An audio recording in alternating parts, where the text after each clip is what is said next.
오늘이 마침 또 성서 주일입니다. 그리고 또 12월 달이 되면은 우리 친구들도 그렇고 각 가정에서도 이런 이야기가 나옵니다. 우리 내년에는 성경 일독을 성공해보자. 12월 달쯤 되면 올해 성경 일독이 불가능하다는 것이 드러나는 사람들이 좀 생깁니다. 내가 그래도 구약은 끝냈으면은 이제 남은 신약은 어떻게 달려서 올해 안에 마무리 짓고 싶은데 아직 구약의 절반도 못 넘어간 친구들도 있고요. 어떤 분은 창세기 아직 머물러 있는 분들도 있기 때문에 올해는 그냥 넘어가고 내년 1월부터는 성경 일독을 다시금 시작해 보리라 생각하곤 합니다. 그런데요, 보면 성경책에 창세기는 아주 많은 손때가 타 있는데 그 뒤편에는 손때가 안 묻어 있는 경우가 참 많이 있습니다. 그래서 이번에 성경 일독은 다른 방법으로 한번 시작해 보시는 게 어떤지 이야기를 드려보고 싶습니다. 성경 일독을 시작하는 가장 좋은 타이밍은 1월 1일이 아니라 대림절 시작과 함께 시작하시면 가장 좋습니다. 그리고 창세기부터 시작하는 것보다 신약부터 시작하십시오. 그리고 그 말씀 속에서 예수님이 하셨던 일들, 예수님께서 하셨던 말들, 예수님의 생각과 행동들을 먼저 아시고 난 후에 구약으로 돌아오시면 그때 예수님께서 구약의 이 일을 이야기하셨던 거구나. 예수님께서 그때 하셨던 말은 이 구약의 말씀을 인용하신 거구나 하면서 더욱더 풍성하게 읽으실 수 있을 겁니다. 대림절 기간, 신약의 첫 시작부터 말씀 읽기를 한번 시작해 보시면 좋을 것 같습니다. 그렇다면 성경을 읽는다고 해서 우리가 성경 일독을 빠르게 도전하듯이 읽지만 우리가 이것을 한번 읽고 난 뒤에 그냥 읽었다는 것으로 끝나면 아무것도 남지 않습니다. 영화를 볼 때, TV를 볼 때, 무언가 책을 읽을 때 봤다라고 끝나버리면 너무 아까운 시간 아닌가요? 영화를 봤다고 하면 무언가 감동을 받아서 눈물도 흘려보고, 드라마를 봤다고 하면 좋은 문구나 좋은 대사를 기억해서 다른 사람에게 편지를 써서 보내보기도 하고, 책을 읽었을 때 이 장면과 이 문구는 내 삶에 영향을 줄 수 있을 만큼 강렬하다 생각하면서 내 좌우명으로 삼기도 합니다. 성경도 마찬가지입니다.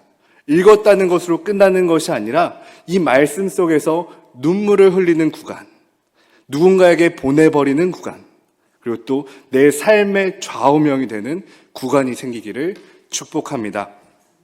그렇게 하려면 성경을 어떻게 읽어야 될까요? 오늘 그것에 대해서 함께 말씀을 통해 알아보려고 하는데요. 오늘 말씀 속에서 보면은 예수님의 어린 시절이 나옵니다. 예수님의 어린 시절.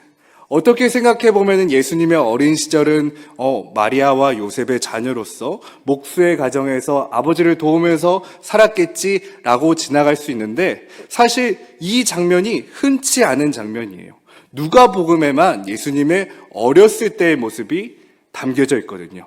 마태, 마가, 누가, 요한 모두 예수님에 대해서 이야기를 하고 있는데 누가복음에만 예수님의 어린 시절 그리고 또 12살 모습이 나옵니다.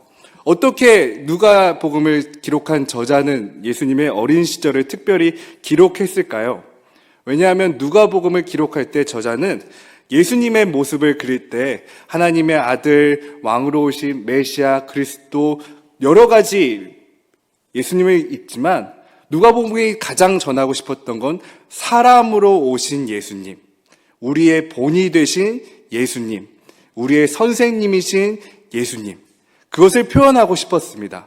그렇기 때문에 12살의 예수님의 모습을 우리들이 살 수 있도록 기록하였죠. 그리고 누가복음과 싹이 되는 사도행전을 통해 사람으로 오셨던 선생님이셨던 우리 본이 됐던 예수님을 따랐던 사람들, 그 사람들의 모습을 쌍으로 기록해 두었습니다.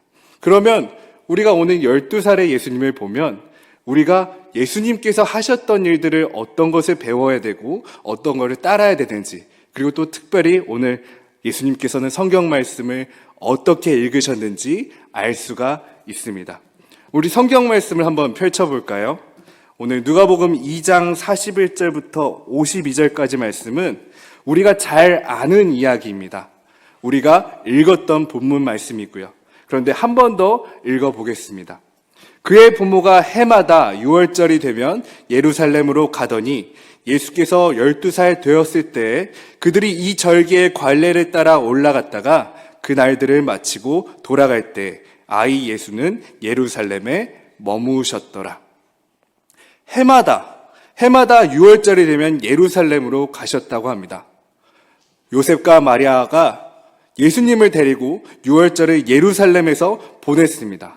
하지만 특별히 예수님께서 실종되셨던 것은 12살이었는데요.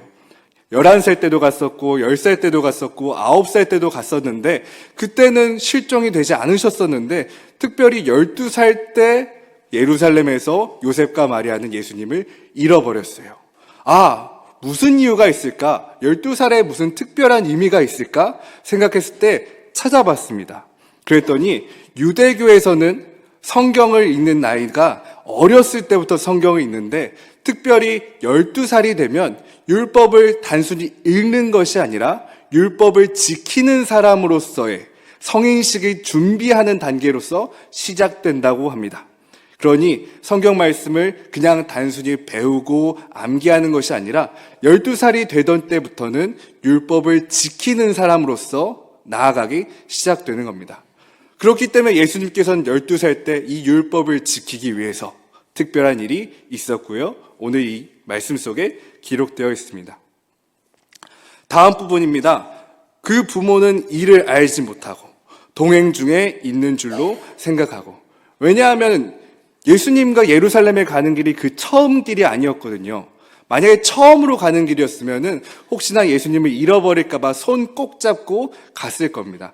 하지만 11살 때, 10살 때, 9살 때 그동안 잃어버리지 않고 일행들 중에서 잘 따라왔기 때문에 요셉과 마리아는 당연히 같이 있을 줄 알고 아이 예수를 잃어버립니다.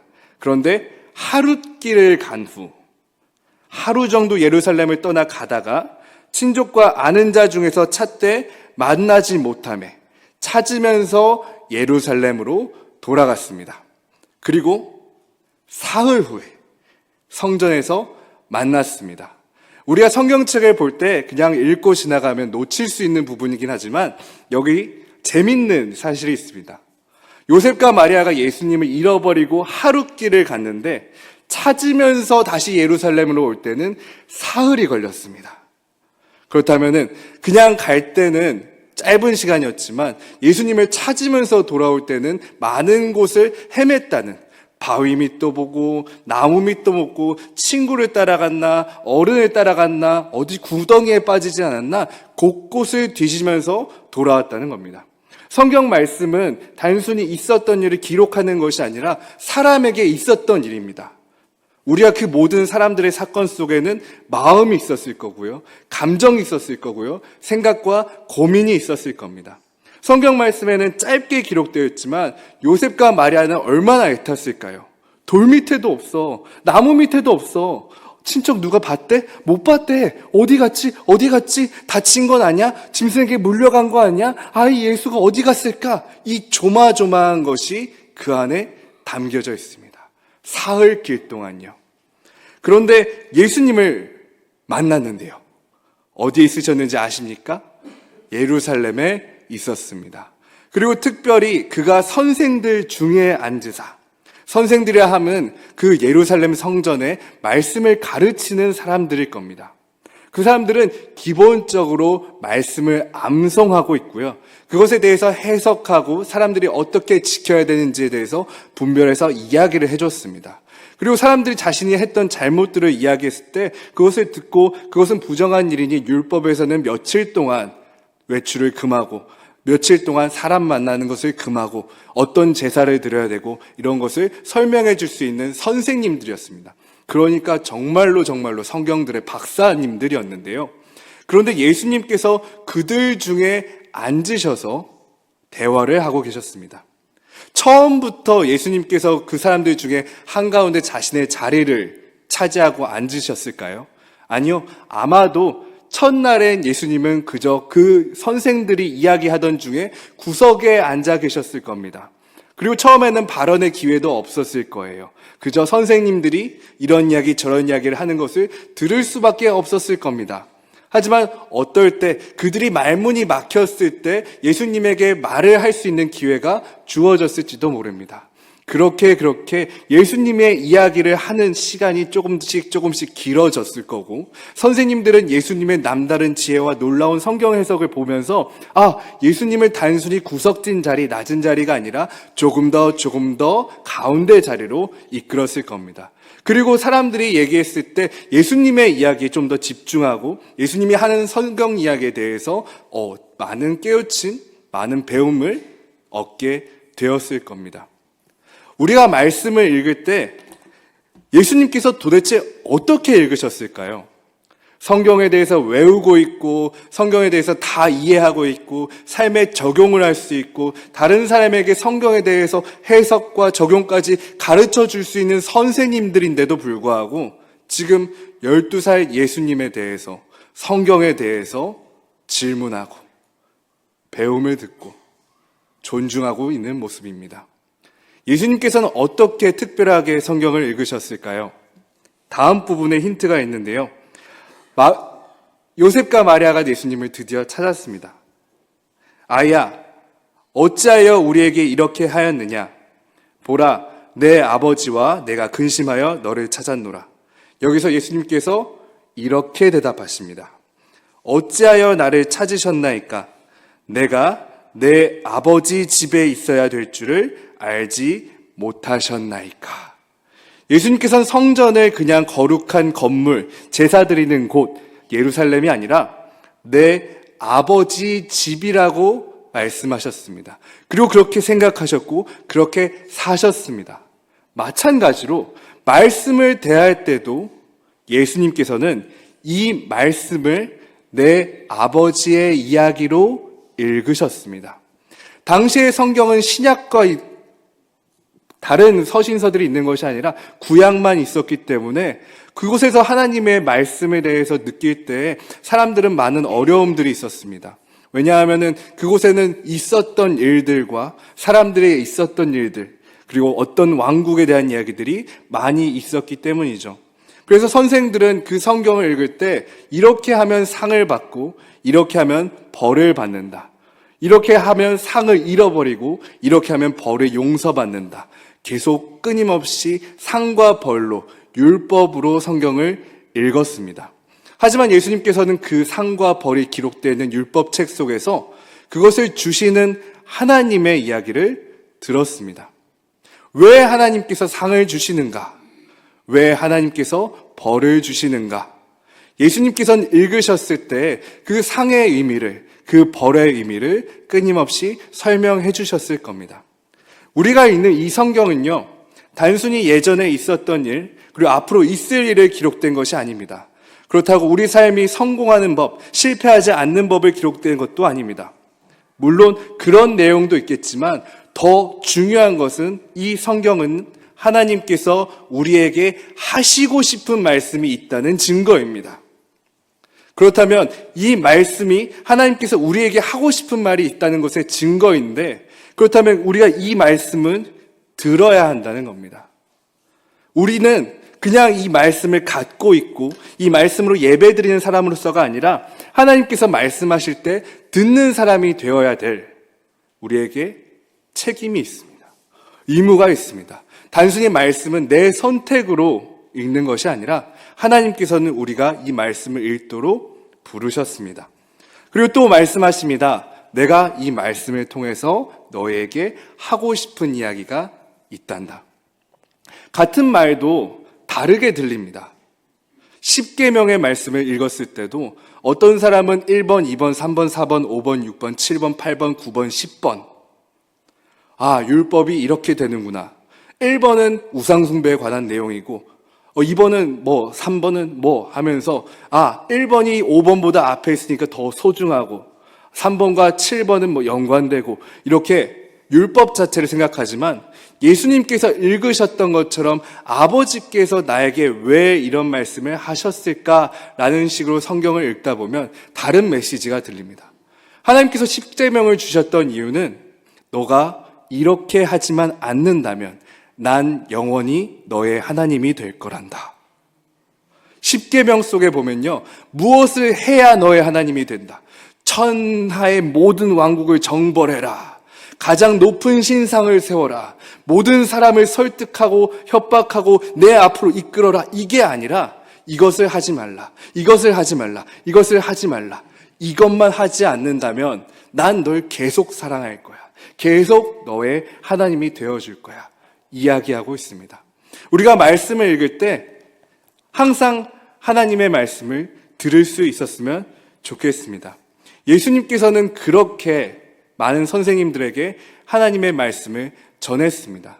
특별히 이때는 12살 때인데요. 12살이라 하면 예수님께서 첫 이적을 행하시고 가나의 혼인잔치에서 공생애를 시작하기 전에 하셨던 일입니다.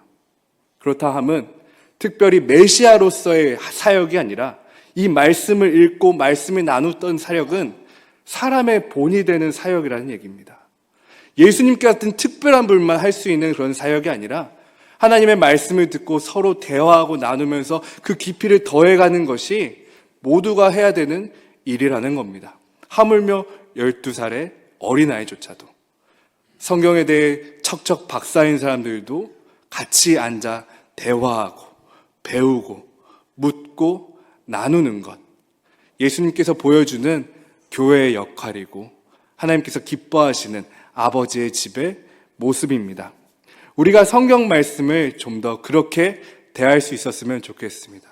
우리가 성경을 생각할 때 요즘은 지퍼가 달린 책, 줄이 2개 있는 책, 숫자가 많은 책, 찬송가가 들어있는 책, 예배 때 읽는 책이 될 때가 참 많이 있습니다.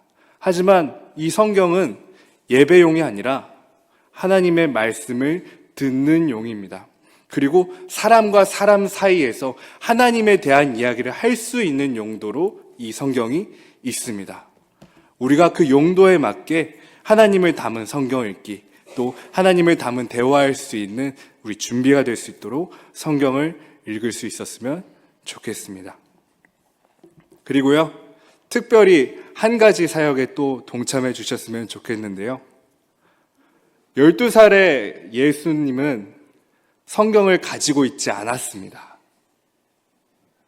당시의 종이는 너무너무 소중했고 가질 수 없는 것이었습니다. 그렇다면 예수님께서 성경을 읽으려고 한다면 회당에 가서 읽어주는 성경을 끊임없이 듣고 암기하는 방법밖에 없었습니다. 왜냐하면 성경을 가지는 것이 정말로 어려운 일이었으니까요. 그럼에도 불구하고 예수님께서 그 12살 되던 해에 성경 말씀에 대해 많은 것을 이해하고 있다는 것은 그 성경 말씀을 끊임없이 읽을 수 없을 때, 성경 앞이 아닐 때 끊임없이 생각하고 묵상하셨다는 겁니다. 우리가 성경 말씀 앞에 있을 때만 성경 앞에 있는 것이 아니라 성경 앞에 있지 않더라도 늘 성경을 묵상하는 우리가 되기를 원합니다. 그리고 지금도 어딘가에서 성경을 갖지 못한 어린아이에게 성경을 가져다 주는 일에 동참할 수 있었으면 좋겠습니다. 일주일에 단 한 번만이라도, 아니면 한 달에 한 번만이라도, 평생에 한 번만이라도 주의 말씀 앞에 설 수 있도록 그 일에 우리 함께 동참했으면 좋겠습니다. 우리가 하나님의 말씀으로 가고 서고 말하고 전하고 춤추고 예배하고 살고 죽고 부활하고 영생하는 우리 되기를 축복합니다. 12살의 예수님처럼 우리도 말씀을 사랑하는 하나님의 자녀 되기를 원합니다. 기도하겠습니다.